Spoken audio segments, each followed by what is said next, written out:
just a reminder, last week we talked about some common injuries in Jiu-Jitsu, and so today we wanted to focus on low back pain with that.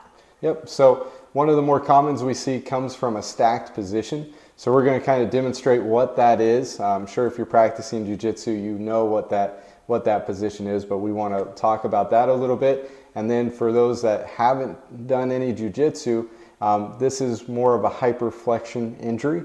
And so we're going to talk about how that happens a little bit, and then we're going to give you one quick insight into how we treat it as well. So real quick, we'll get into that stacked position there. Okay. And of course, this is a stacked position, a weight-bearing position.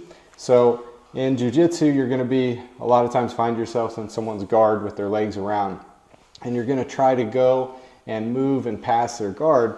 Well, one of them, the positions to do, is get in that position that's for the person on their back, try to stack their knees up so that you can flip to the other side and pass their guard.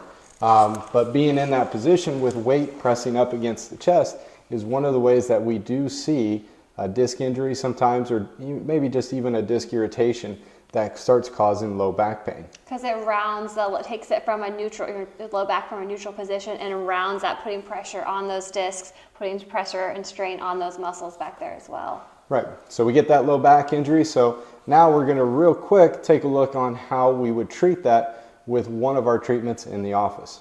Okay, so one of the ways we treat a hyperflexion injury, especially one from Jiu-Jitsu where it's weight bearing, is we go the opposite direction. So we go into what we call press ups. So in this situation, Amanda's going to lay on her stomach here.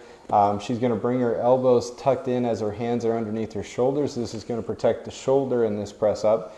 And then she's going to simply press up kind of like a push up, but she's going to keep her hips as low as she can on the mat. The other piece of this too is she's going to kind of roll her heels out a little bit so we're not clenching through the glute area, because when we clench through there, we don't get the extension we want here. So we'll have a patient that's had a hyperflexion injury, do several of these throughout a day, especially if they're improving their symptoms.